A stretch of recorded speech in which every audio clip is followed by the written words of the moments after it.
Well. Hopefully the live stream is up and running. I'll turn that off because that sounds and noise every transition. We've got a new manager, ladies and gentlemen. It was already kind of known. I've made a couple of videos on Gerhard Struber so far, but the news is official today. We had a press conference. We'll talk through all the details. But yeah, before we do that, I've got something though I wanted to share. I saw this doing the rounds on Twitter today, and it's quite a sad story. So a fellow Bristol City fan named Ian Gaskin unfortunately passed away while he was on holiday in Turkey this week. And it looks like his family are struggling to put together funds in order to bring him home. What have we got here? So yeah, he's gonna be able to stay in the mortuary for 2 weeks. They've requested an extension, but there's no confirmation as to whether they'll get him home in time, and there doesn't look like there's any money to pay for his funeral or bringing him home. So there's a GoFundMe for Ian and bringing him home. I've left a link to that in the description, and I'm going to copy it across to the chat as well so people can see it. So yeah, rest in peace, Ian, and hopefully to his family, hopefully they can get the money together to bring him home. Okay, Gerhard Struber then. Gerhard Struber, let's see what we've got. Pretty cool picture, wasn't it? Pretty cool picture in the chair, I think. I would say that shows immediately that the man has got a little bit more charisma, I suppose, than Liam Manning. And yeah, obviously we had the press conference with John Lansdowne today. We'll talk a little bit about that press conference. In fact, I'm going to go to my bookmark tweets first of all. So here's a message from Gerhard. I'll play this for you all to hear. Yeah, I'm very excited to be your new head coach. I know what's going on in the stadium. I know how big is your support in every home game. It's a pleasure to be your new head coach. And yeah, I am looking forward to meet you in the stadium, to come in touch with you and have a lot of fun together. Yeah, I'm very ladies and gentlemen, our new manager wants to come and touch us and have a lot of fun with us, and I am all for it. Yes, the man, he screams a little bit of awe and charisma, doesn't he? Which I absolutely love to see. I've got some clips from his press conference as well. I'm not going to show the whole press conference, but what I thought would be worth going through are the specific elements of the press conference that the club have shared. And I think one of the there's two reasons why I think they've gone for Struber. And sorry, I'm talking over the press conference noise. There's two things I think, well, two main reasons I think they've gone for him. Number one is that he seems to bring through young players, which is exactly the ethos of Bristol City. And number two is he plays the exact style of football that for the last 3 years, you know, the management of the club have tried to build a squad around. So when you think, right, we can't just get Jurgen Klopp, right, who is probably like the best sort of gegenpressing manager about. We can't just get him. So Gerhard Struber, I mean, he's probably, of all of the managers you could possibly go for in world football that would actually come to Bristol City, I wouldn't say he's the best because we don't know that yet, but he, on paper at least, is probably the best appointment I could think of in terms of a match for the club. And what I'm really pleased to see is that the club have a vision, right, of how they want to play football, the players they want to buy, how they want to, you know, bring through young players, etc. And it's really clear to see that now because they brought in a manager that can do that. And I'm not entirely sure if that was the vision of the club. I'm not entirely sure Liam Manning was like absolutely aligned to that. He didn't play any young players, for example. He preferred to buy people over bringing people through the ranks. I think Gerhard Struber kind of ticks those boxes for Bristol City. We got the clips from the press conferences, but I saw one thing today. I'm going to go back to my solo screen, actually. It got me really excited. Bear with. I'm just going to find the clip if I can. Here we are. It was good old Gerhard giving it large in the dressing room. We have to change our mindset, boys. 95% is enough. It's not enough. It's not hard work. It's not 3 points. It's only for us that we come on a different level. We show our quality much more and invest everything for goals, score moments. That is what I want. Come on. Yeah. We have to change. So we're going to have that geezer in our dressing room shouting at our players when they have a terrible first half. Yeah, I'm really happy with the appointment. If you couldn't tell, I don't know if any of you follow me on X, which is at Robin Ness BCFC, but I've been going a little bit hard on Twitter today. I'm just so excited about the appointment. I think it's very rare days as Bristol City fans are as good as this, and I actually think we've got a manager now that's more aligned to the one that's just left us. And I don't know if we've upgraded because we haven't seen Bristol City play under Gerhard Struber yet, but on paper at least, I would actually suggest he's a little bit of a better fit than Liam Manning was for us, I would say. In other news as well, we can talk about the press conference and stuff. Just feel free to chime in the chat. In other news, well, Adam Randell from Plymouth Argyle looks like he could well be our first signing. And it looks like the signing was already cooked up before Gerhard Struber moved to us, to be honest. But I'm really pleased to see it because I think he fits the ethos of the club and exactly the kind of football that Gerhard wants to play almost immediately. I'm just going to find, you can see, excuse me, is Fevs' tweets on Adam Randell. So essentially what we're looking at here is just an all-round midfielder, not necessarily an absolute beast from an attacking point of view. So he played 39 games in the Championship last season, 1 goal, 3 assists. So not exactly the best attacking numbers, but in terms of defensive duels, winning the ball back, blocking shots, and also just all-round work rate, the guy looks to be an absolutely an absolute beast, basically, an absolute engine, which is, I think he demonstrates the same sort of traits that Jason Knight does. And I, for one, am really excited to see another Jason-type-esque player in our squad. You can see there he's amongst sort of in the, 90th percentile for interceptions, shots blocked, and tackles per 90. He looks to be pretty strong in that regard. See if we've got any information here. And it looks like he's developed over time at Plymouth as well. And his heat map is just, you can see that heat map on the right there. He's just absolutely everywhere on the pitch for Plymouth. So that's pretty good to see. And I see Marshy's comment there, we need a striker. I know, mate, but you've got to be grateful when a good signing comes in. And I think it certainly looks like Adam Randell is going to be a decent signing. I did a tweet asking Plymouth fans for their views. I think what better way to get an opinion on an opposing player than their own fan base. I'm just trying to find my tweet. Bear with, I'm going to have to switch screens. Because I did a tweet and I got some replies from Plymouth fans, so bear with. Let's go and have a look for that. Here we go. A couple of Plymouth fans. Luke Hodge, baller, 24 years old. Great addition for you guys. Wants the ball, good touch, vision, and aggressive. Puts in a real shift, but lacks a bit of pace. For a 6-figure sum, we like to hear that. Goosey, less than complimentary about him, but I don't know. I feel like there's a bit of saltiness in that tweet. U Green saying he's massively underrated by sections of their fan base. Played alongside some honking players, apparently, which is fair enough. And under some, even more questionable systems and managers, he's not happy with him going. So I think, when an opposing fan is not happy with their player leaving, I think that's a pretty good sign that you've got yourself a good player. By the way, if you haven't already, I'd really appreciate it if you could leave a like rating on the stream. I think we've got 45 people watching at the moment, which is incredible. Thank you very much, everyone, for spending your, what day is it today? Thursday evening with me. But if you could leave a like rating and subscribe to the Robin's Nest YouTube channel, I'd really appreciate it. So that's Adam Randell. How long are we into the stream now? How long have we been going for? We're 10 minutes in and we pretty much covered everything that's been going on recently, haven't we? Josh Stokes, so our young centre attacking midfielder, bought off Aldershot, obviously on loan at Cambridge last season. He signed an official contract extension, so we've still got him, which is really good. What I thought was quite funny is someone has done an analysis on a picture of Gerhard Struber taken in what I guess is some kind of office. I don't know if that's at Ashton Gate or the High Performance Centre. But what was interesting is that it had a board of all of the Bristol City players and their positions. And it looks like they had Scott Twine as a left-sided attacker. I'm not reading too much into it. And Sam Bell as a striker. So that might, that might suggest the kind of football we're going to get. I mentioned Ian. By the way, if you haven't already, please check out the GoFundMe page for Ian Gaskin. I've left it in the description and I'll just pin it in the chat, actually. Bear with. There we go. Pinned it in the chat. Just give me 2 seconds as well, guys.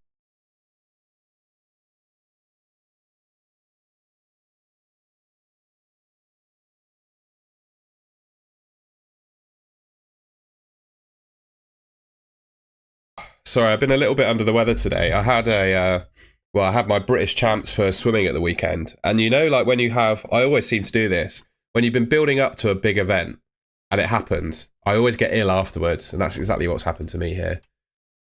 Another Plymouth fan on the Adam Randell leaving. He said it's a huge blow. They'll realise what they're missing when he's gone. First name on the team sheet every week. That kind of says all you need to know, doesn't it? Tom Cleverley, this is what he had to say. To Bristol City tomorrow, talk of a medical tomorrow. Is that anything that you can tell us about at the moment? Yeah, similar situation to Ryan. You know, you're going to have a lot of interest, and especially when there's buyout clauses and things like that. So there's a strong possibility that happens. A player that I really admire.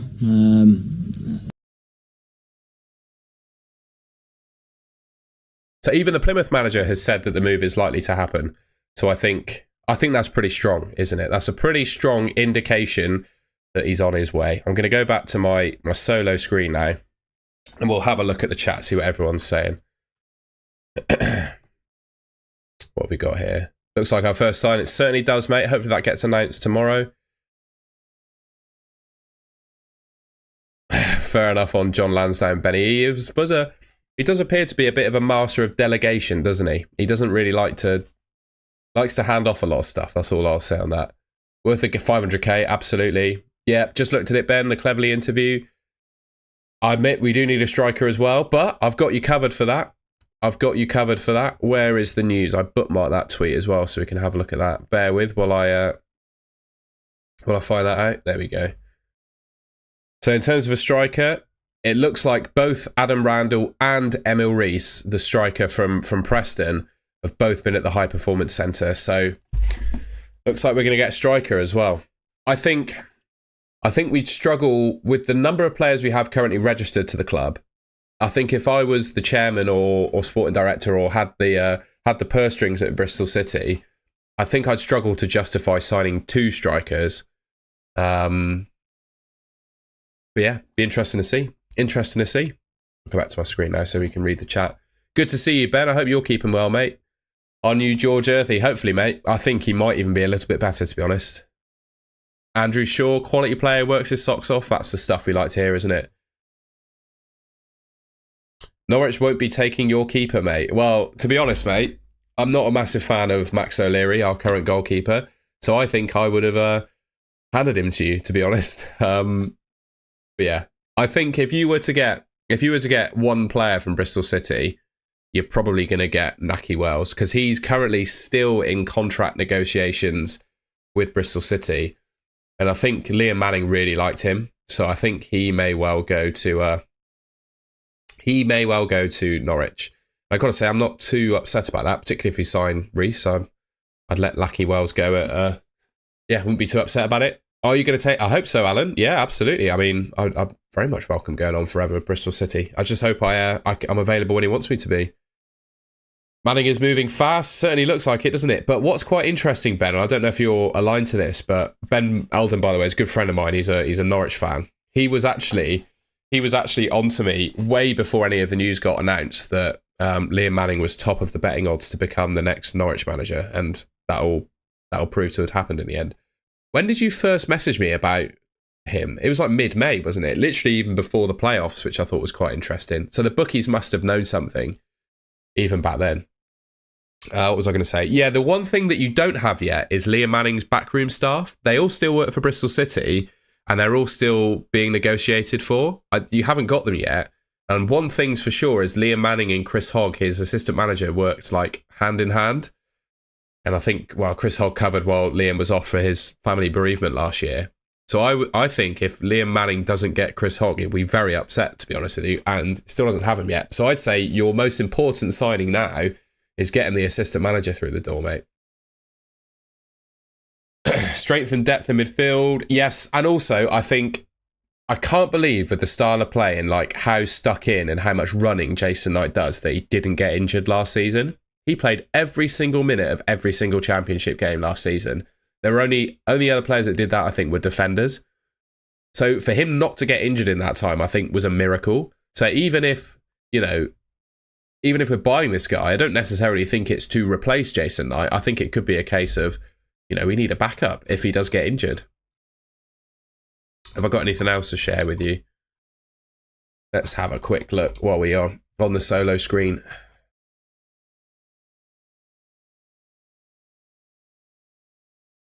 It's absolutely massive, isn't it? Should we have a look at some of the Bristol City tweets, shall we? Let's see what the Twitter's showing. Let's go back onto this.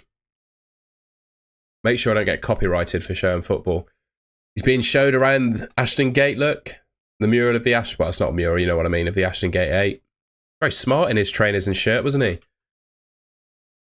Wearing a hat to keep his head safe from the sun. Also, oh, I did a tweet. I haven't bookmarked the tweet, but I've done one. I think, to be honest, it's a fair deal, but I've said I'll shave my head if, in solidarity with Gerhard, if we get promoted this season. And to be honest, that's a small price to pay, I think, to see Bristol City in the Premier League, isn't it? I wonder, would anyone else in the chat, if we get promoted this season, would you all shave your heads in solidarity with Gerhard? I think I probably would. If he got us promoted, I'm shaving my head. It's been bookmarked like 10 times, so I don't think I'm going to be able to wriggle out of it. But if it happened, I think I'm going to do it. Right, let's have a listen to his non-negotiables. I thought that might be a good video to watch. So let's have a look at his non-negotiables. What principles or non-negotiables do you expect from individuals? What is the basic you expect from your players? The most important thing is for me when a player go on the field that he is convinced to let out his quality and think not in mistakes, so think in chances and let everything on the field. This is the most important thing, and in this direction a player must feel free to show it with freedom, with a good feeling and with trust, and trust helps a lot. This means not only for the young players, this needs for the whole squad, and in this direction with my leader group we will bring the young players, of course, also in a good direction, but of course the most important is the team, and when the team works and the energy is good, then young players can good develop in this way. Gerhard Struber, you are speaking my language, ladies and gentlemen. I love everything he's had to say so far. I can't lie to you. Have a quick look at the chat again. Was told Manning spoke to Leicester. To be honest, I think I was going back and forth with Ben about this, because when the news originally broke, I was at the start of the 5 stages of grief, which, by the way, I've already gone through, but I was in complete denial, because I was like, why? He's in the playoffs with Bristol City. Why the hell would he want to leave our football club? I was like, surely. And then Norwich were top of the list, and I was like, oh, Norwich, we're like ahead of them in the league. Why on earth would he want to leave Bristol City for Norwich? And then obviously as more facts come out, the news gets more solidified, actually reported in the press. You know, you warm up to it and think, oh, that's a shame, he wants to leave. And then you realise probably why he's doing it, closer to family, all of those reasons, etc. You understand it, and then you can get over it. But yeah, it certainly doesn't look like Norwich was the only club he was talking to.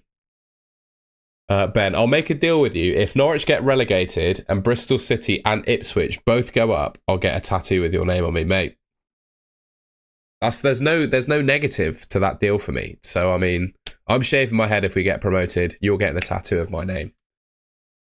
Can you get the Robin's Nest logo tattooed on you, actually? That'd be quite funny. Maybe he can bring players like Cam Pring back to life. Yeah, that's one thing. One thing I would say about, and I don't know if it was a player thing or an instruction from Liam Manning to be safe, but one thing that frustrated me, particularly when Manning faced a low block with his team, was that the players very rarely took risks. We didn't really have a player that took on a man. And I feel like when you're playing a low block, you can pass it in front of the defence for as long as you like. But it takes something really special to like break through the lines.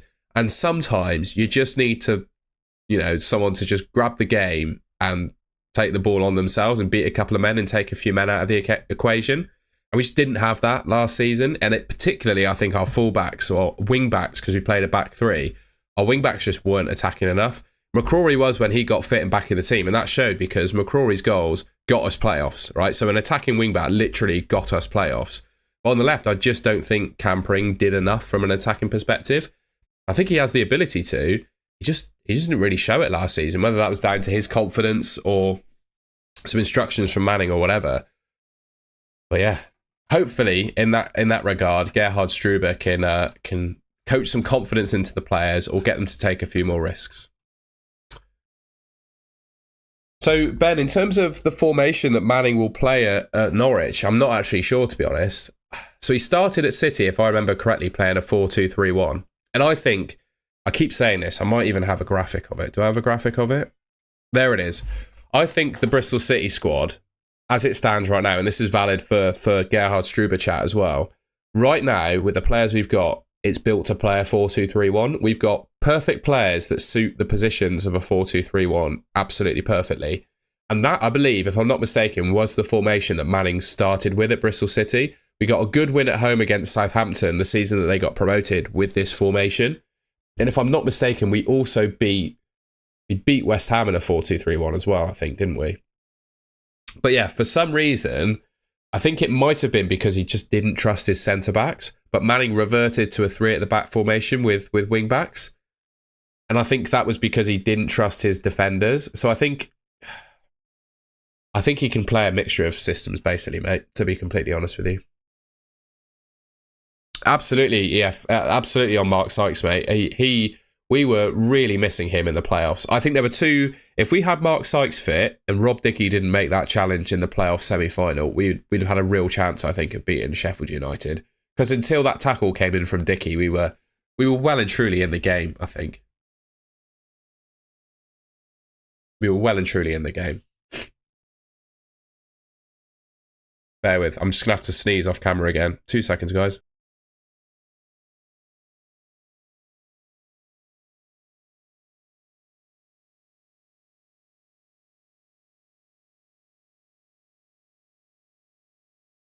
But yeah, it will be interesting to see how we play under Struber, because I think in his last few, well, at Cologne he played sort of a 4-3-1-2. So he had two centre forwards up front, a number 10 behind them, two sort of wide midfielders, and then a sitting holding midfielder, and obviously a 4 at the back like this. And right now, if we were to actually play that formation as the squad is right now, I'm not sure we're well geared up for it. I was saying, I went on the Exile Robin Paul's Twitter Spaces this afternoon. I was just saying, if you want to play a 2 up front system, I mean, you can disagree with me in the chat, but I just don't think Bristol City have 2 strikers you can hang your hat on. Like there, I haven't even listed one. You know, Sinclair, Armstrong, Fally and Nahki Wells. Can you trust any of them to play up front for us right now based on what we saw last season? Nahki Wells possibly, but he's not. You can't hang your hat on him for a season. And we don't even know if he's going to be sticking around. So looks like we're signing a new centre midfielder, which I guess is numbers. But my priority positions for me, I see someone talking about goalkeepers. We absolutely need a goalkeeper. I like Max O'Leary. I've got nothing like personally against the guy. I say this all the time because he seems like a decent bloke and a hard worker. I just don't think he's good enough, particularly not good enough to get us to the playoffs again and possibly promoted. The number of errors he made this season were just too many. And also, I think on the really big occasion, like a playoff final at Wembley, he's got a mistake in him. I don't think he's the only one with a mistake in him, as proven last season with Dickey's challenge. But I just don't trust him. I would, if we could get him and afford him, I'd get Mark Travers of Bournemouth, I think. But I think they've got Kepa. Kepa was their previous first choice goalkeeper who's now left them. So if Bournemouth don't buy a new first choice keeper, he's probably going to be the one. But I would go for Travers if I couldn't. He was obviously on loan at Middlesbrough. Had a really good game against us last season. Really impressed me. I think he'd be a good addition to the squad. And then other than that, I think we need a new centre forward. Looks like EMIL RIIS from Preston could be on his way. So that'd be pretty good. And also, tell me if this is an outrageous suggestion, right? Tell me if this is outrageous. But if we lose Nahki Wells, who is possibly our only sort of 30 years old plus player in the squad, I think you'd want to replace him with a player of that age. And could it mean that Andy Weimann could potentially come back to Bristol City to play under another Austrian? That would be a little bit of a homecoming, wouldn't it? That was the thought I had in my mind.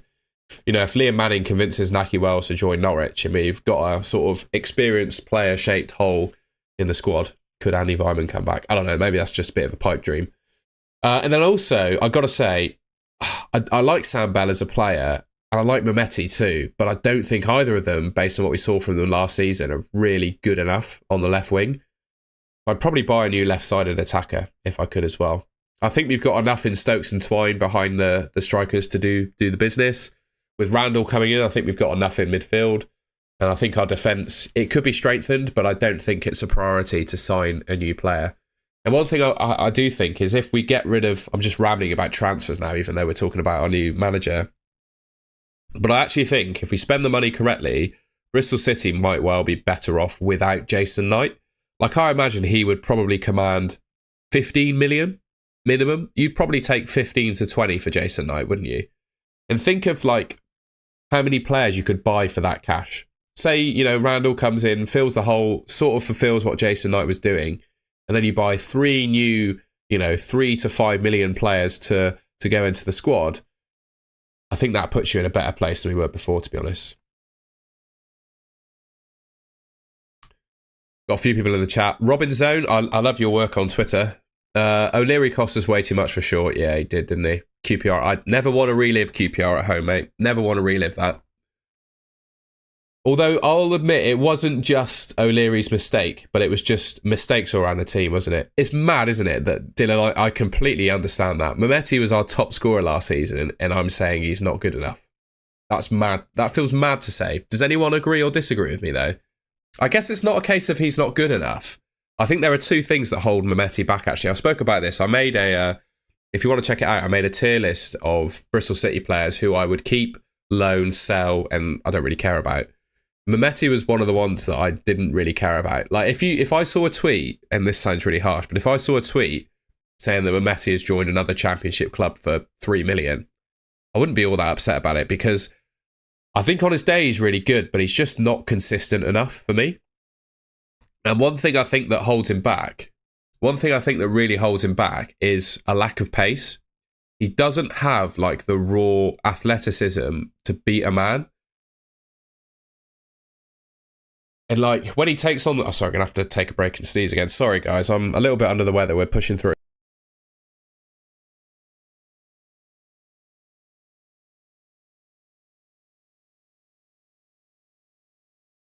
Now, I'm not expecting him to be, like, a 100-metre sprinter or anything. But he doesn't have the pace to, like, take on a man in a one-on-one properly. He can do it with technical ability, and that's about all he's got. Whereas you look at someone like Mark Sykes, for example, he actually has legs to run and sort of beat a man. Whereas Mehmeti relies on his... I just don't think it's enough, basically. And I also don't think he's been consistent enough. I think he's been with Bristol City for long enough now where if he was ever going to find some consistency in the Championship, he would have found it. And it's mad saying that, I know, as our top scorer, but that's how I feel about him. It's not to say I don't like him as a player. I do. But I just don't... I don't rate him to lead the left side of our attack, basically. Introduced sneeze cam. Fair enough, Dylan, if you think that. I hope, by the way, I absolutely hope that Anis Mehmeti next season, I'm not sure he'd ever see me talk about him, but if he ever did, I hope he proves me wrong and puts a pie in my face about that, because I would love to see that, because it'd mean he's doing really well. Yeah, he tries to do far too much. And also, his final third decision-making is not the best either. He usually makes the wrong pass or passes when he should shoot and vice versa. I just don't like his final third decision-making, to be honest. So I'd sign a left-sided attacker, a new centre-forward, and a new goalkeeper. I think those would be the 3 priority signings for me. And then I also think we'd probably be better off if we spend the money right, if we actually got rid of Jason Knight, to be honest. Took the money... We have to sell him this summer, I think, because time on his contract will run down and down and his price will go down. So if we sold him this summer, that's like prime time to get as much money as possible for him. And we can cash in and hopefully sign a few players to replace him. Right, let's have a look, see if there's anything else going on Twitter that I wanted to share with you. Also, by the way, the press conference that the club put on, I thought was a really good thing. It was really nice to see... And I think everyone in there did their best with like the press that were in there, etc. I just thought it was really nice to have a press conference to reveal the new manager. You know, get to hear from him as soon as the news was announced. I think they did a really good job, to be honest. And you can't tell me as a fan you've come away from that press conference, if you've seen it, not being excited. You know, you can't not be excited after watching that, in my opinion.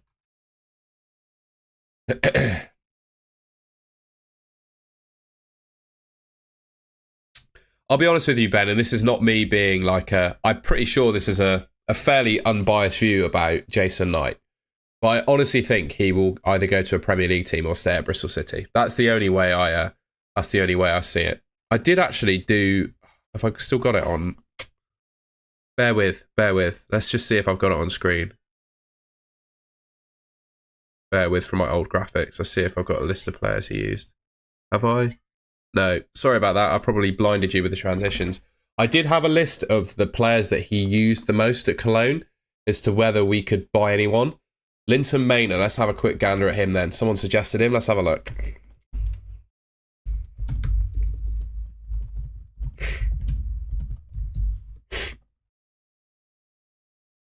I'm going to trust you because we're going to have a look. 3 goals and 11 assists last season, apparently. 22 starts, 3 goals, 11 assists. It's pretty decent numbers, to be fair. I'll probably get done for copyright on that. Can you tell I was shopping for a new t-shirt, by the way? Yeah, numbers not too bad, to be fair. Where does he play? Is he a winger? Oh, you can't see it. There we go. We're looking at Linton Maynard. Pretty decent numbers. 3 goals, 11 assists, 14 in total from 22. Not too bad. I thought it was pretty good as well, wasn't it? The guy from the Supporters Trust or Supporters Club having a chat as well. And I like that he didn't ask him a question. He just said, welcome to Bristol City, which was very well received. I didn't catch the guy's name. I must say I'm not too au fait with that kind of Supporters Club side of Bristol City. I'm certainly welcome to being introduced. So I just don't remember the guy's name, but I'm very grateful for him asking that because it seemed to go down really well with Gerhard. Which Barnsley are to talking to on Saturday? So yeah, at 3 p.m. Saturday, hopefully you can still make it. I've got a guy called Scott coming on who is a Barnsley fan, and we're going to chat about Gerhard Struber and his time at Barnsley. So that's quite exciting.